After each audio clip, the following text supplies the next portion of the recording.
All right, let's call this meeting of the Board of Zoning Appeals to order. First thing is roll call. So Mark, Here. Miss Cicely, Eric, Here. Miss Kendra, Ron Moylan. We also have Rosalie and Amanda Harrington and Amber Reyes. So we do have a quorum. Just a reminder, we are being taped, so when you talk, use the microphone. For anybody in the audience that intends to speak, you do need to be signed up. All right, next thing is approval of minutes from the last meeting. And that should be a copy, should be in your packet. So I'll give you a minute to look those over and then I'll entertain a motion to approve.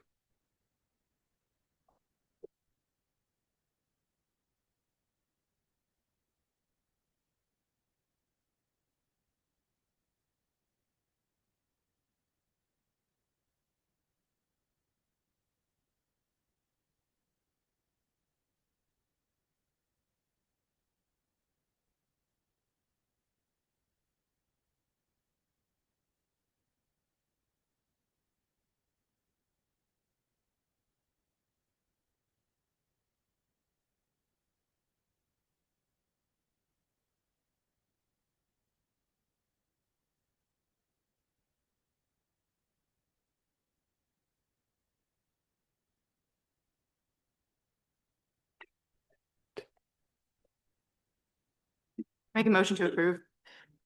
I'll second. Motion by Cicely. Sorry about that. Second by Kendra to approve the minutes as presented. Any further discussion? Seeing none, all those in favor say aye. Opposed, nay. Motion carries. All right. Next thing on the agenda then is to approve the agenda. I entertain a motion to approve the agenda as presented.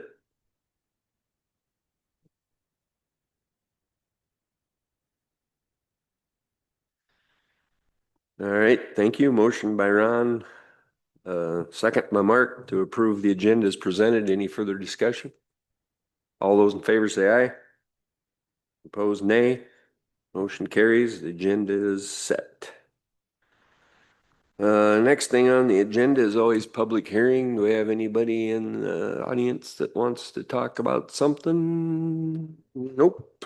Okay, then we'll move on to old business. Do we have any old business? I don't recall any old business. So we'll move on to new business. New business.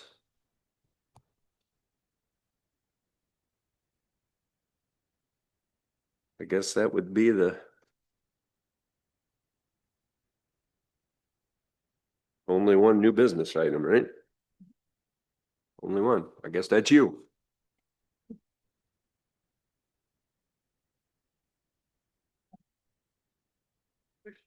Push that button and then I'm on. Okay, great.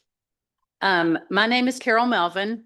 I live at 205 Providence Road, here in Hartsville, just on the other side of the river, if you know where that is, which you probably do.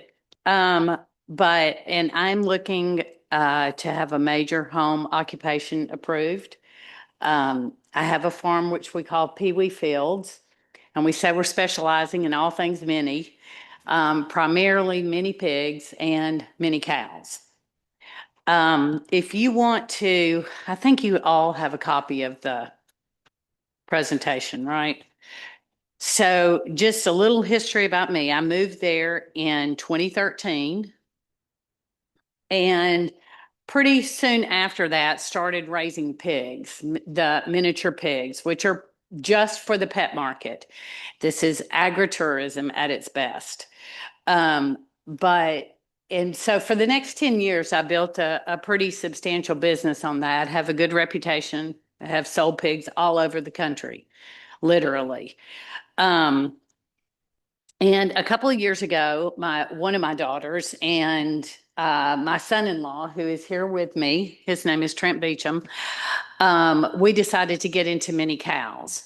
And at that point, we got a couple of mini cows and decided to take it one more step further and renovate one of the buildings on my property, which is approximately 3,400 square foot facility. And so we renovated that. We put animal stalls in and set it up where we can have 30, 40 people in there pretty comfortably. And we have been bringing the animals up to the stalls and people come. We've had several open house events and people come, get to meet the animals, and love on the mini cows. Fluffy mini cows are a big thing right now. So, anyway, um, and, we usually have pigs there. We often have baby chicks. We, any kind of animals that we have, we'll bring them up. We have goats, we have sheep. We don't always bring them up for the events. But, so our plan is to continue to do the open houses.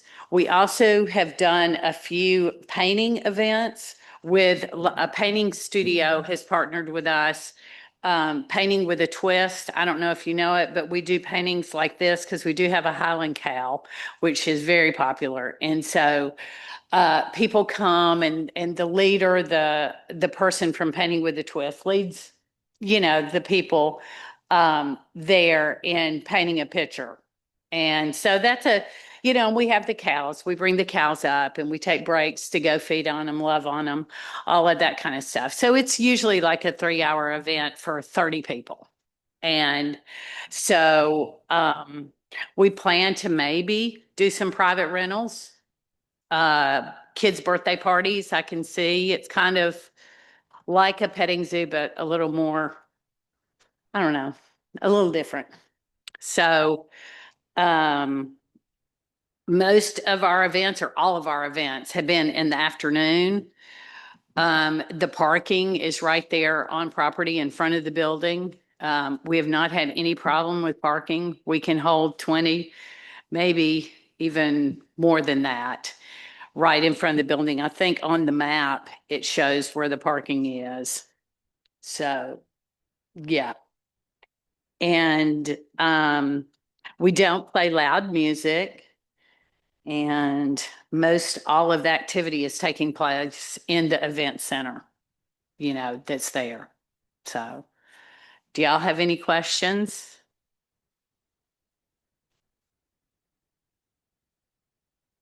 Oh, yes, we do. We do. We've been serving hot chocolate this winter.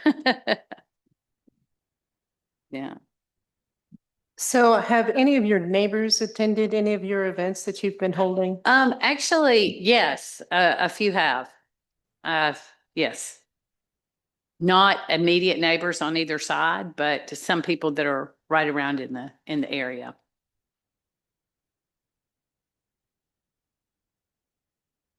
What would your hours of operation be? I'm sorry if you already addressed that. The hours of operation, it is just whenever we decide to hold an event. All of ours so far have been in the 1 to 5 range on a Saturday afternoon. That's pretty much what I have a full-time job. So this is just, we all have full-time jobs, as a matter of fact, all three of us. And so this is just something that we would do on a Saturday or Sunday afternoon. So you don't anticipate having any evening hours, so to speak? I can't say that we never would, but I don't anticipate that right now. I think the venue kind of lends itself to an afternoon. I'm not sure that it would be something people would come to at night. And you did receive a copy of our major home occupation ordinance Yes, I did. with the guidelines. Yes, I most certainly did. And we're in compliance with all of those. I did not see anything that would be any kind of issue.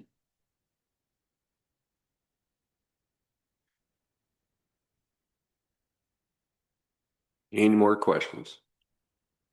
If not, I'll entertain a motion to approve or deny.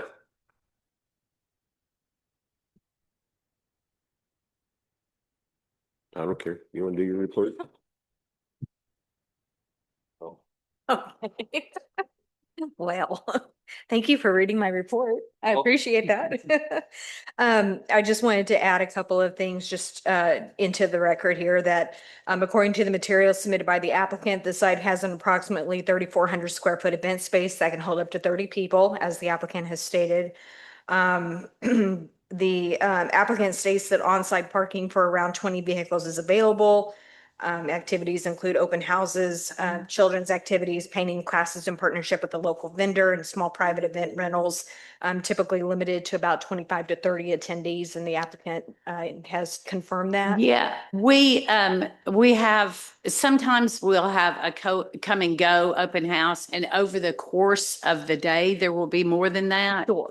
But at any one given time, I would say definitely not more than 40 people. Okay. Very good. So, From a land use perspective, the proposal aligns with typical agritourism activities associated with farming operations in rural areas. Infrastructure considerations appear manageable based on the scale described by the applicant. Providing approximately 20 on-site parking spaces and hosting limited events suggests minimal traffic impacts compared to larger commercial venues. We do recommend verifying driveway safety, emergency access, parking surface conditions, and any ADA accessibility requirements. Just be mindful of that Okay. during your events, Mhm. that those provisions are made. okay, Just related to, again, emergency access and ADA accessibility requirements. right.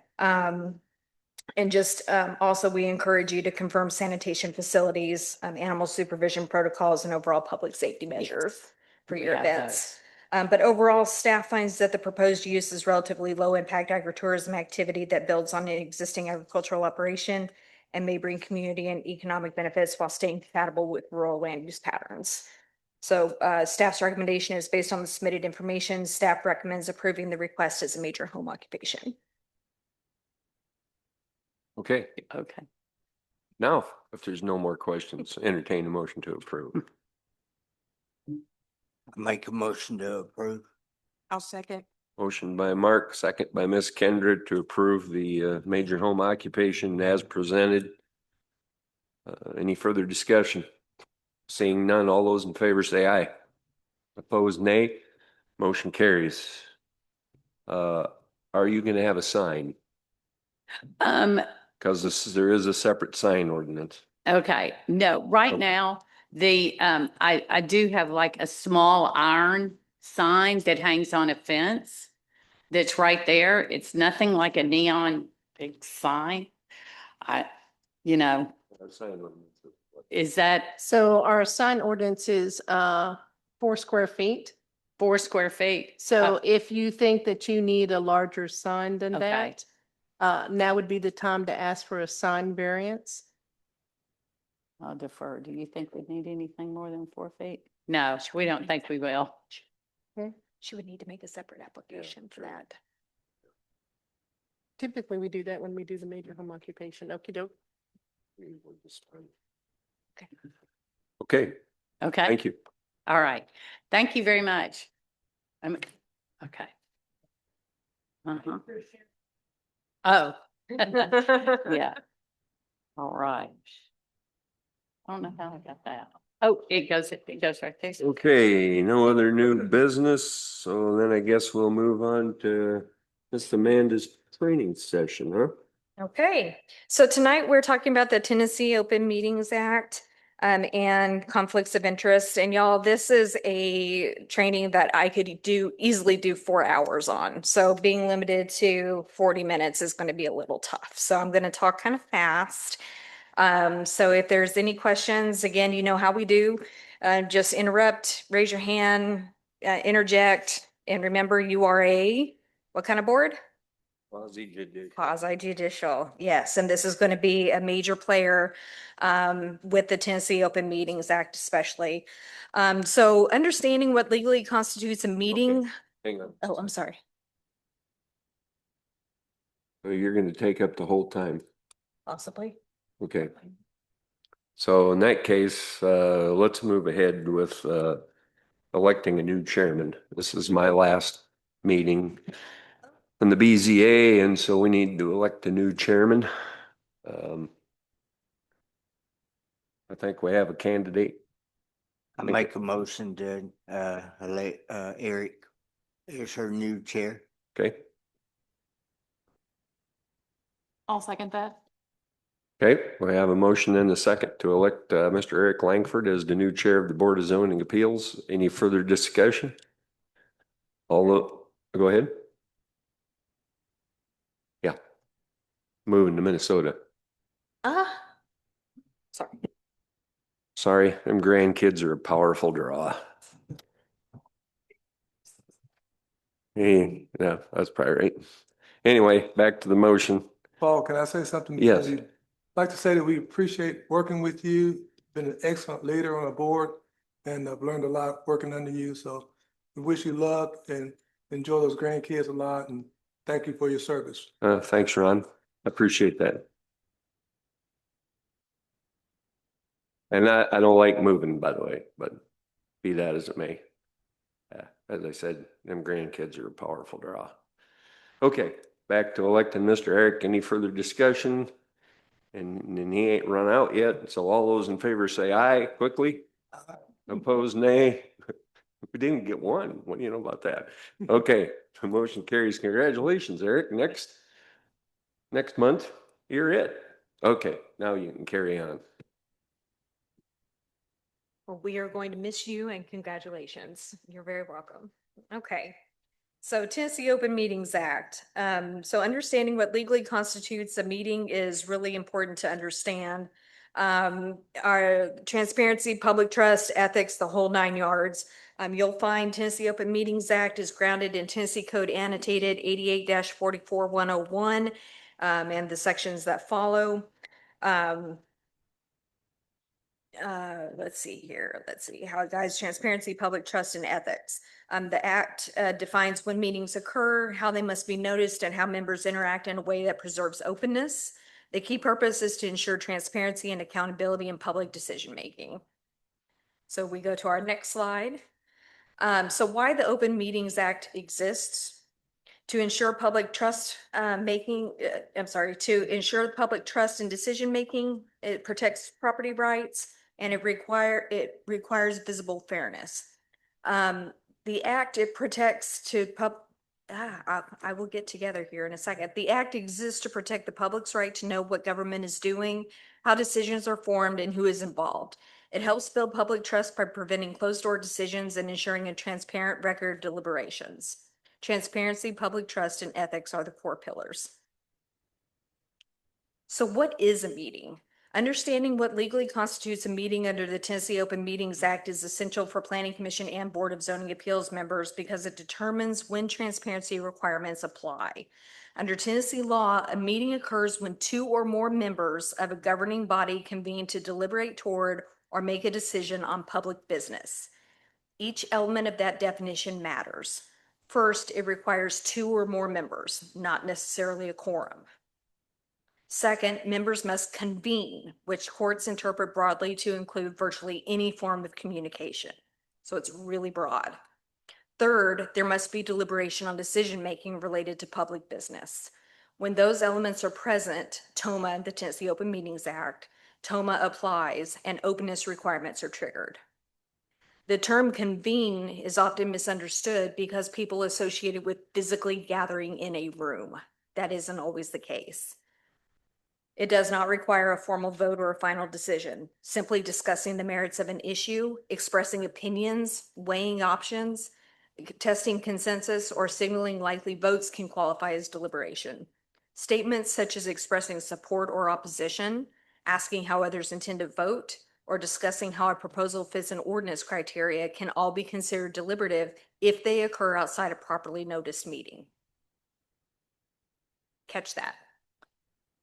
And that is preemptively, right? Yes, Conversations after the meeting and after decisions. before, even Okay. before. So anything afterwards, still okay. Yeah, so if you're after the fact, then that's more of a postmortem of a discussion of what happened or whatnot. So most of what we're talking about is what's happening before, or if something on the agenda has been deferred, for example, or continued, tabled, those terms.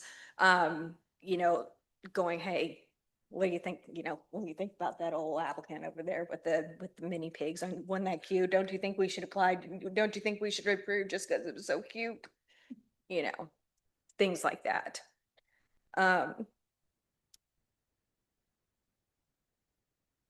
So awareness, so one of the most common, one of the most common misconceptions is that a quorum must be present for TOMA to apply, and that's not correct.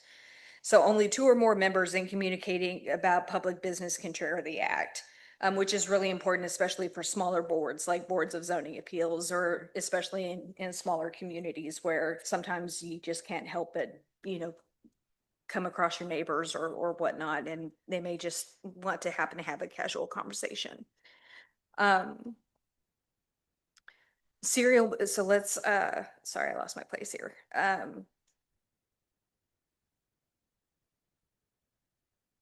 One of the most common misconceptions, so we talked about needing a quorum.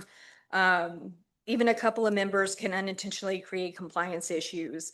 So awareness of what actually constitutes a quorum or a meeting is important to be aware of in order to not create compliance issues. Serial meetings represent one of the most significant ethical and legal pitfalls. These occur when members communicate sequentially rather than simultaneously. So for example, member A will call member B calls member C calls member D. So in effect, you have a serial meeting because each member is communicating another message. Another common pitfall is communicating messages through staff.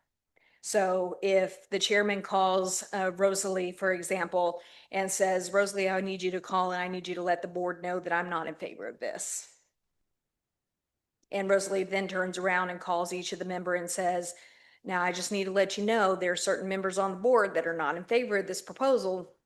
She has just inadvertently created a serial meeting because she is communicating the stance of one particular member to the rest of the board outside of a public meeting inadvertently.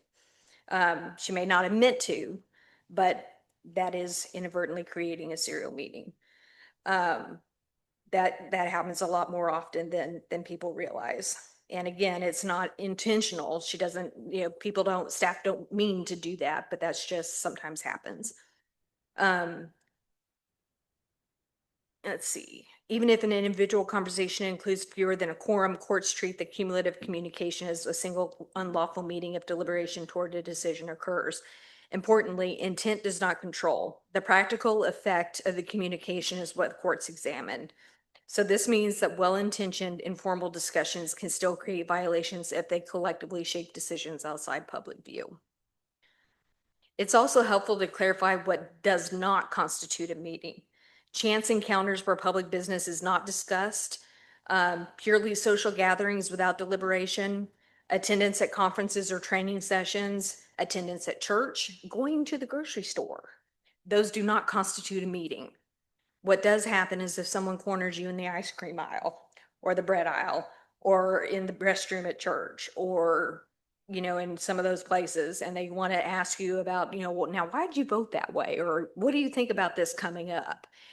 That's when you get into your gray area, and that's where you need to really, really be careful.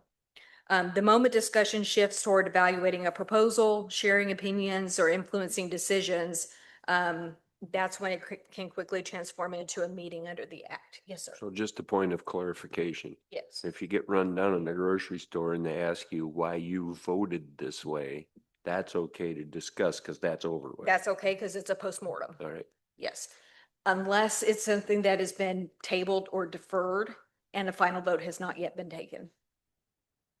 So if it's still active, I don't go there. Just, I'll get into some tips later on some ways to politely excuse yourself from those situations. And hopefully preserve some of those relationships without getting yourself into a violation of a TOMA. The safest approach is to avoid discussing substantive public business outside properly noticed meetings. So the application of the rules can differ between Planning Commission and Board of Zoning Appeals. So remember, because you guys are a quasi judicial board, you all are held to a higher standard. Courts expect you to act like a court. Okay, so you have a much higher level of scrutiny on you. You are supposed to act as though you were in trial. Okay, so we're going to talk about ex parte communications. We're going to talk about all sorts of things, if not in this training, and some trainings coming up.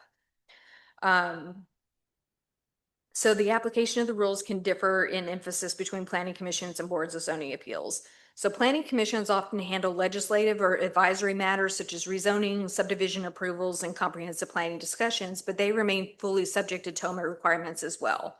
Work sessions, workshops, retreats, and informal gatherings where public business is discussed are considered meetings and must follow notice and transparency requirements.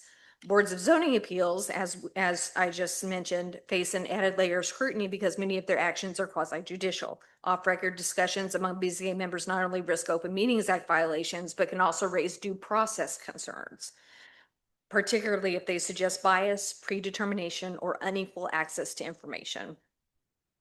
So violations of TOMA can have some serious consequences. Courts may void decisions entirely, require rehearings, issue injunctions, and in some cases, award attorney's fees. Beyond legal consequences, violations can significantly damage your public trust. It can result in just general embarrassment of individual members and the community. Because land use decisions often involve substantial financial investments and strong public interest, transparency failures can really escalate conflicts quickly. The key takeaway for BZA members is that Open Meetings Act is triggered by deliberation rather than formal votes, by communication rather than physical location, and by the practical effect of interactions rather than intent. Any questions so far? Okay, so notice and public access, that's your next slide. Like I said, I have a lot to say on it and not as many slides. It's hard to boil it down. Notice and public access requirements under TOMA are central. You've got to be sure that you give your adequate notice for your public meetings.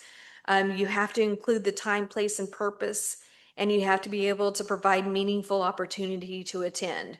Putting on an agenda, planning commission, 6 o'clock, courthouse. And major home occupation, mini farm. Is that going to cut it? No. 6 o'clock AM or PM? Where's the courthouse? Where's the mini farm? There's not enough information that somebody off the street, and especially just think about it this way, somebody who's not from here. Everybody who's from here knows where the courthouse is. I didn't know where the courthouse was until Rosalie told me where it was because I'm not from here. The first time I came here, I didn't know where it was. Now it's like, well, of course I know where it is. I've been here a million times. But the point is, you have to be sure that anybody who's not from here is able to go and has a meaningful opportunity to attend. Remember that transparency, notice, and public access is the name of the game here. The content of the notice matters. Effective notice typically include date, time, location, and a clear description of the matter to be considered. Vague descriptions such as miscellaneous business or other items can raise concerns if significant decisions are actually made. Clear agendas help the public understand what will be discussed and allow affected property owners, applicants, and community members prepare meaningful input. For Planning Commission and BZA's, agenda clarity is closely tied to due process because individuals whose property rights may be affected have a fair opportunity to participate.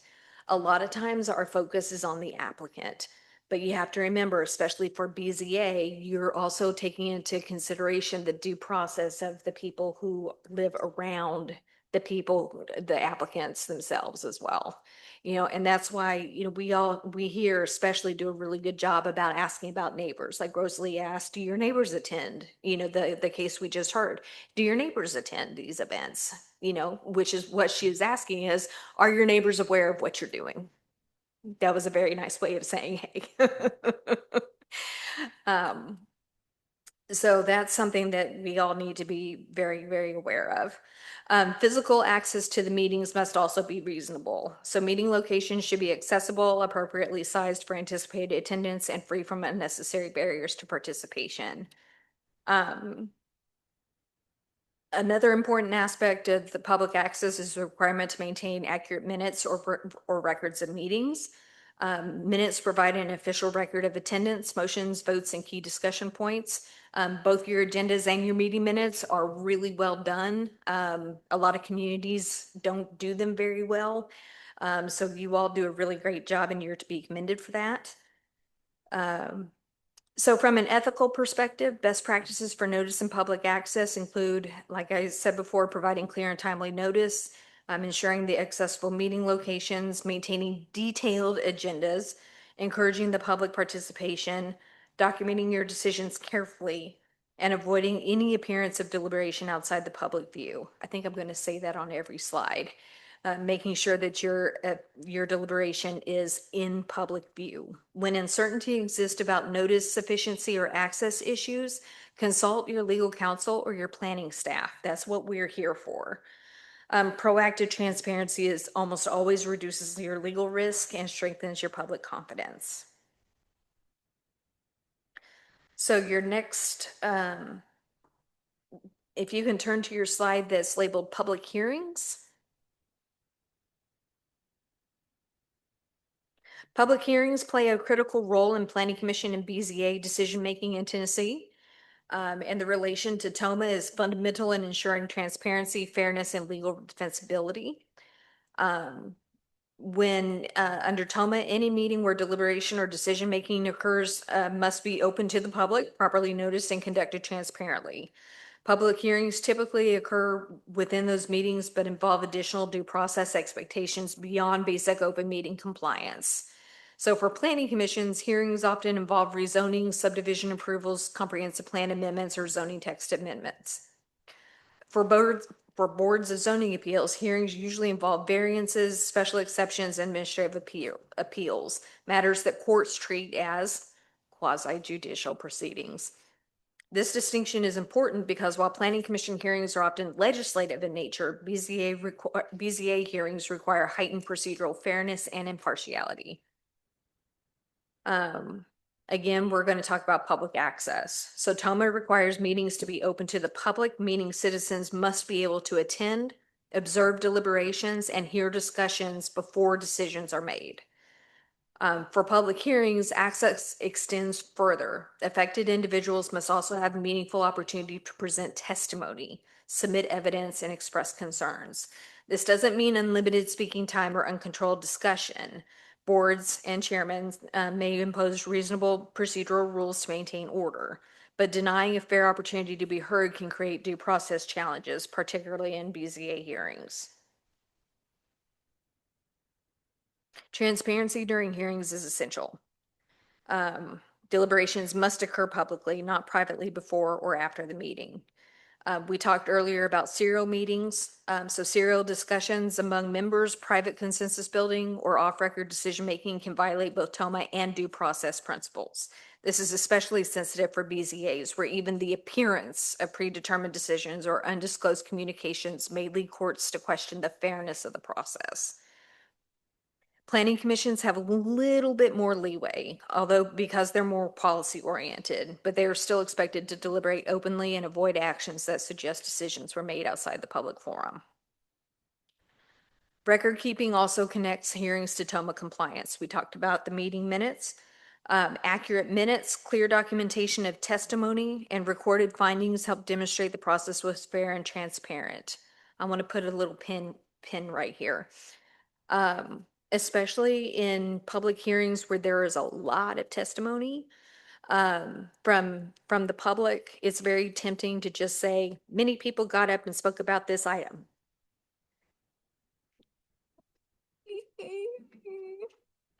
It would be helpful if you could put many people got up and spoke in favor of this item, citing A, B, C, D, and E. If they're all kind of saying the same thing, then it doesn't take but a few seconds to say that they were in support of the landscaping, or they were in support of the jobs that were going to be created, or probably more realistically, they were against the project because A, B, C, D, and E.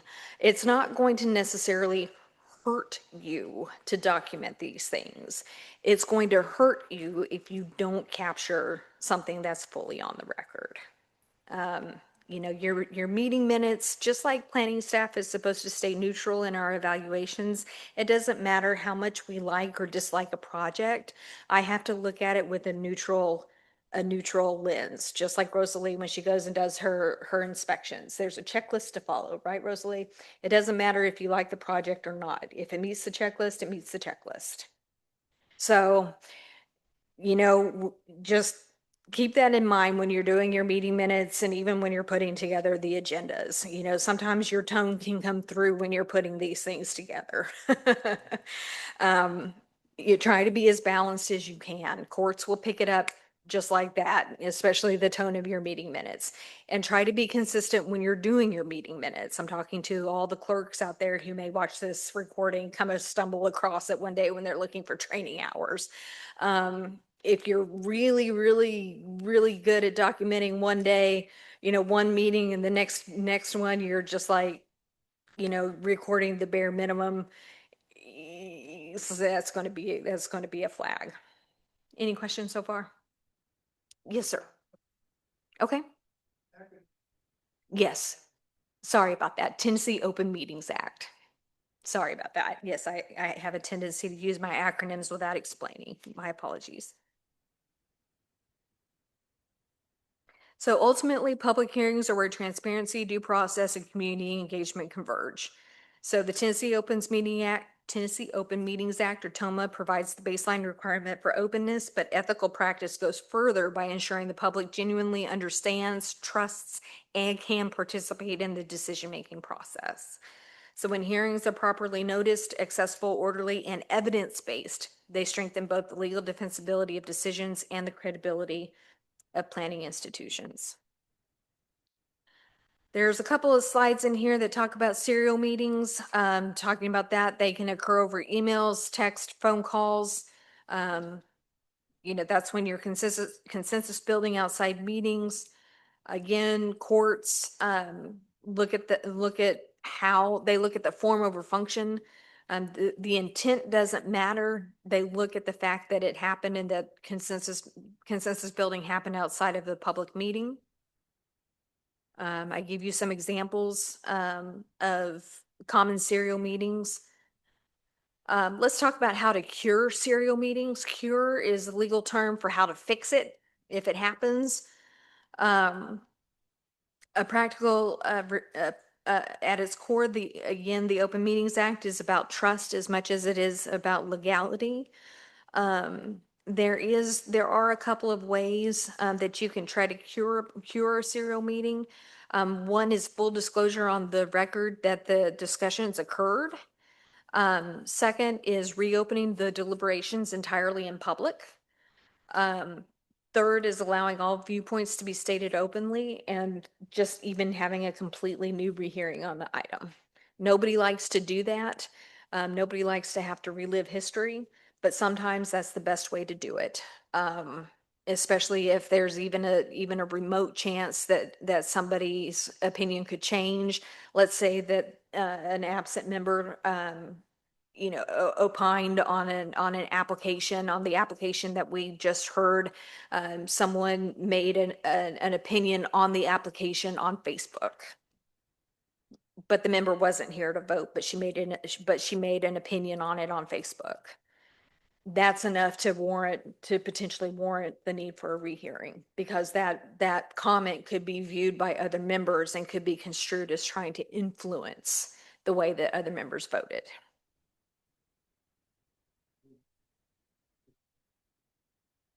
Conflict for the serial meeting, it goes way that board vote is no harm, no foul? Or is it? Well, it depends. That can get very tricky.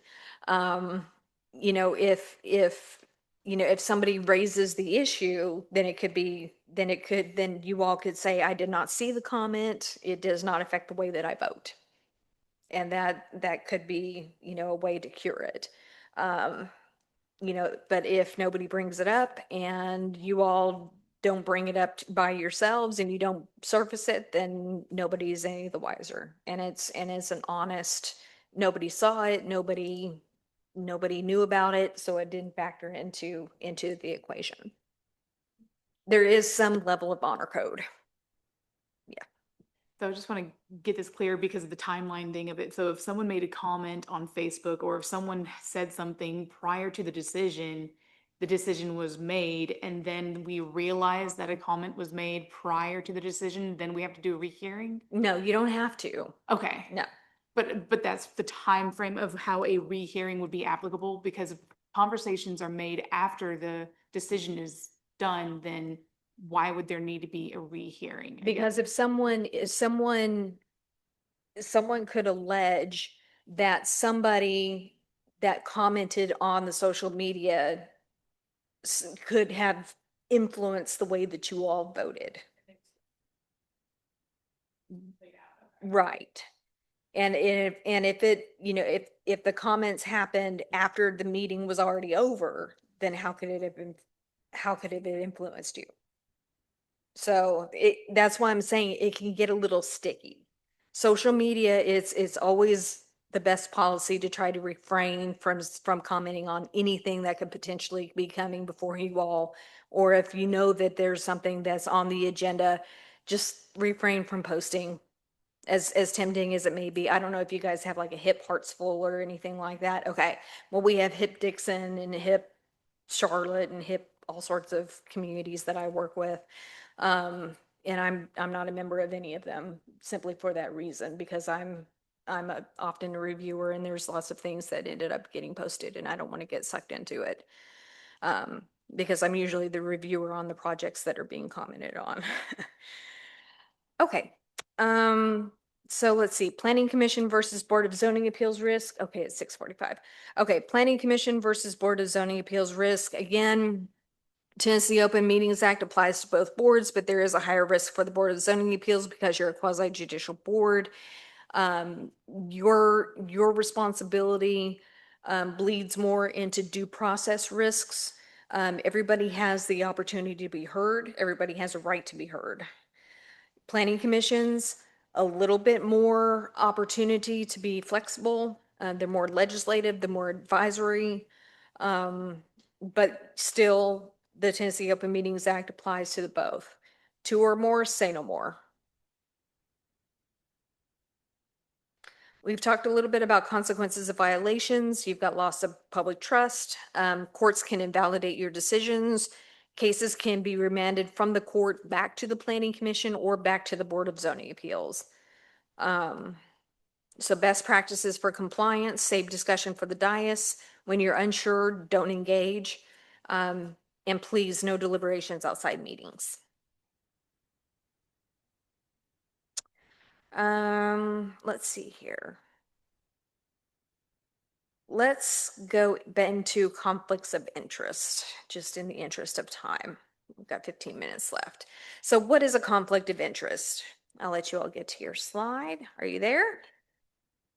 Okay, so conflict of interest in land use decision is fundamentally about impartiality, public confidence, and legally defensible decisions. It's not about assuming wrongdoing or accusing officials of corruption.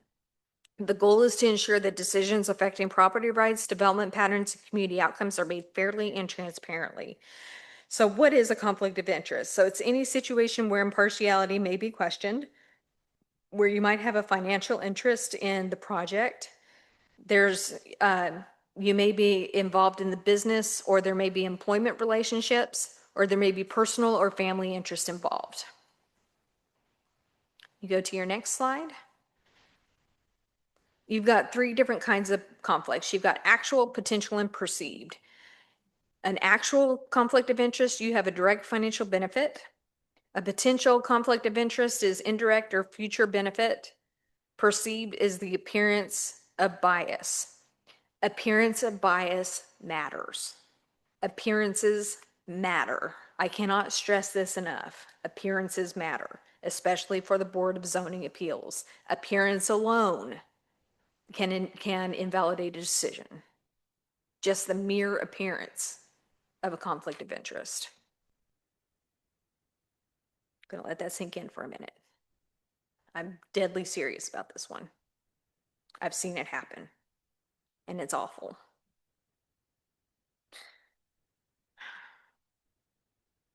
You know the term "no good deed goes unpunished"? Mm-hmm. All right, Planning Commission versus Board of Zoning Appeals.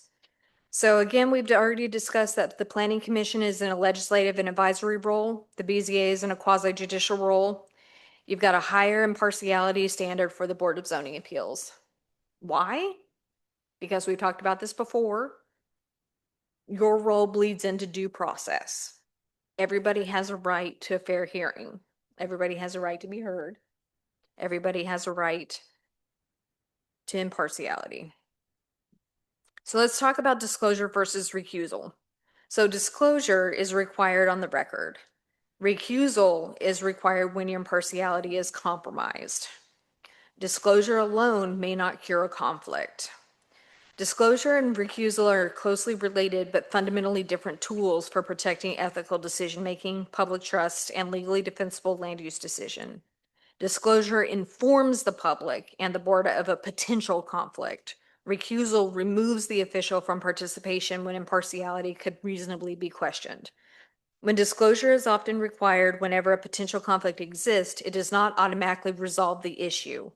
In many cases, particularly quasi-judicial decisions such as those made by BZAs, recusal is safer and sometimes necessary step to protect due process.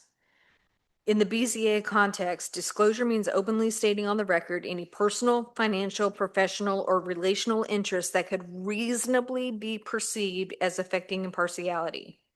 This obligation is grounded not only in ethics expectations, but also in due process principles, the Tennessee Open Meetings Act Transparency Framework, and the Tennessee Ethics Statutes and Common Law Bias Standards.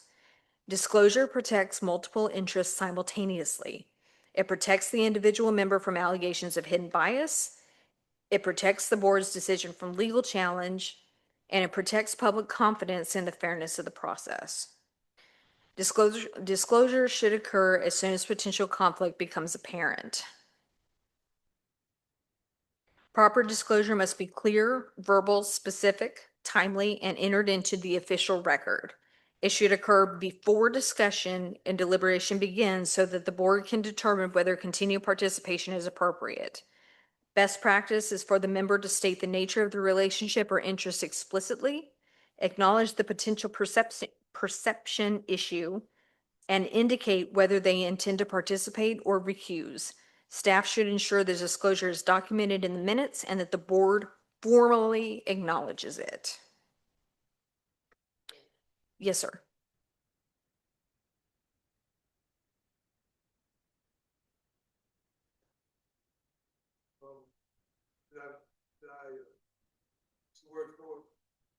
Recuse? It depends on what your level of conflict is.